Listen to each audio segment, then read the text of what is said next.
March 12, 2026. In Ohio today, Republican candidate for governor Vivek Ramaswamy launched a $10 million TV and digital ad campaign to run until Election Day. Jeremy Palzer of Cleveland.com explained that this ad buy alone is more than twice as much as the $4.4 million Democratic candidate Amy Acton, the former state health director, has raised. And it is only about half of the $19.5 million Ramaswamy's campaign has raised.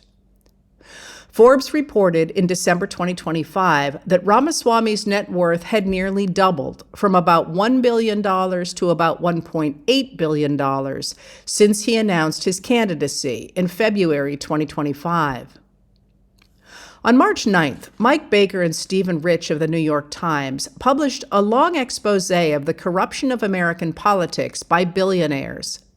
They explain how underwriting political campaigns, from those for local school boards to the presidency, has enabled the very wealthy to lock in their policy preferences for tax cuts, deregulation, and cuts to the social safety net, while also steering valuable government contracts to themselves.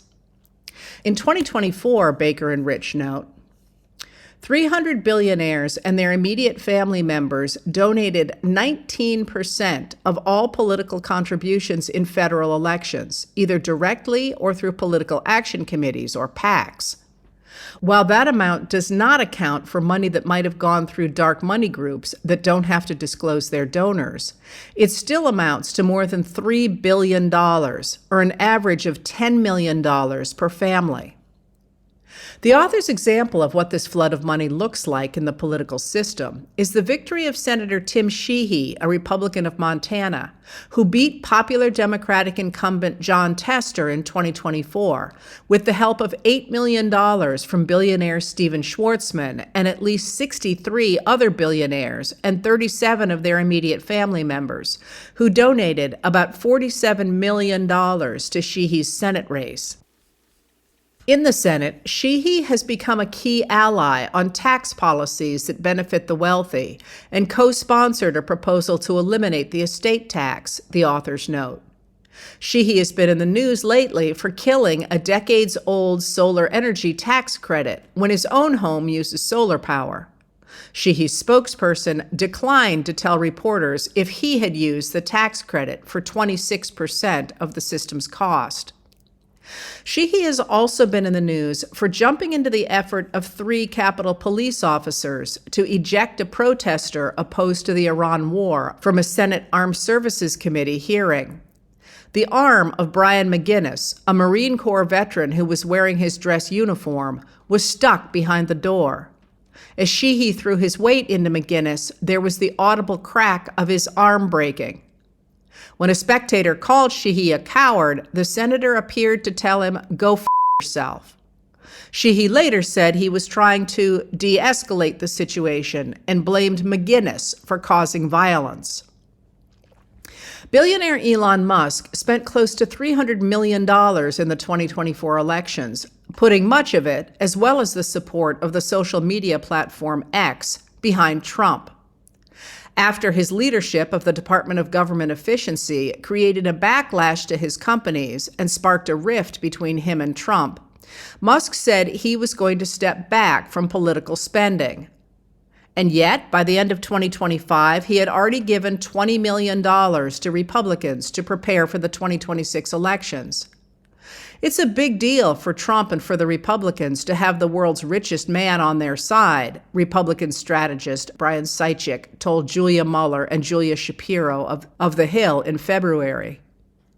Baker and Rich noted that while both parties had reaped windfalls from billionaires in the past, in 2024, that money turned sharply toward Republicans. For every dollar of billionaire money that went to Democrats, they wrote, $5 went to Republicans.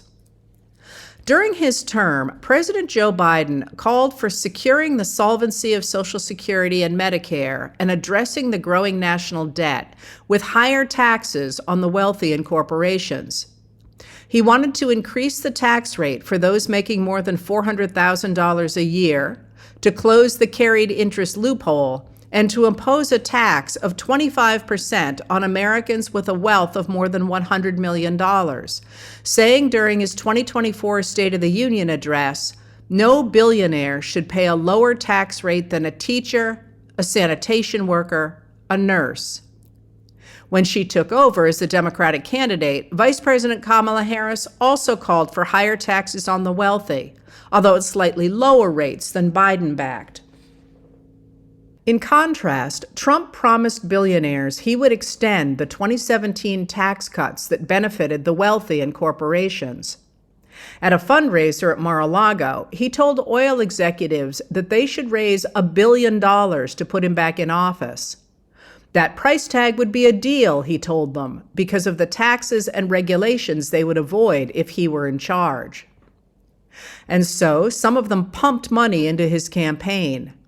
Once back in office, Trump gave his wealthy supporters what he promised, the One Big Beautiful Bill Act that extended the 2017 tax cuts, cut regulation, and slashed the social safety net. But along with those tax cuts and deregulation, those who supported Trump gave the country an erratic president who has destabilized the world economy through tariffs and now has led us into war in the Middle East. Today, Paul Krugman wrote in his newsletter that this is the billionaires' war, since it was their campaign money that mobilized low-information voters to rally behind Trump and his minions.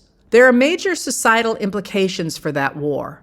It is already costing at least $1 billion a day, and administration officials have suggested they are going to ask Congress for more money for it. That request will come on top of the news of March 10th that, according to the Congressional Budget Office, the U.S. has borrowed $1 trillion over the past 5 months. That's $50 billion a week on average, as Trump's tax cuts slash revenue.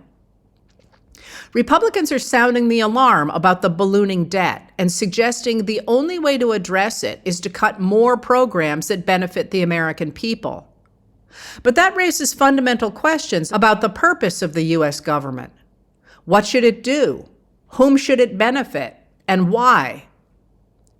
In the 1860s, during the U.S. Civil War, the Republican Party reacted to rising expenses and growing debt not by punishing everyday Americans, but by inventing the income tax. In a time when the very existence of the American government was under threat, Republicans argued that the federal government had a right to demand 99% of a man's property for an urgent necessity. When the nation required it, Vermont's Justin Smith Morrill said, the property of the people belongs to the government. From the beginning, congressmen graduated the taxes according to income. Morrill said, the weight of taxation must be distributed equally, not upon each man an equal amount, but a tax proportionate to his ability to pay. Recognizing that those who supported the government financially would care deeply about its survival, the American people welcomed the taxes. Even conservative Republican newspapers declared, there is not the slightest objection raised in any loyal quarter to as much taxation as may be necessary.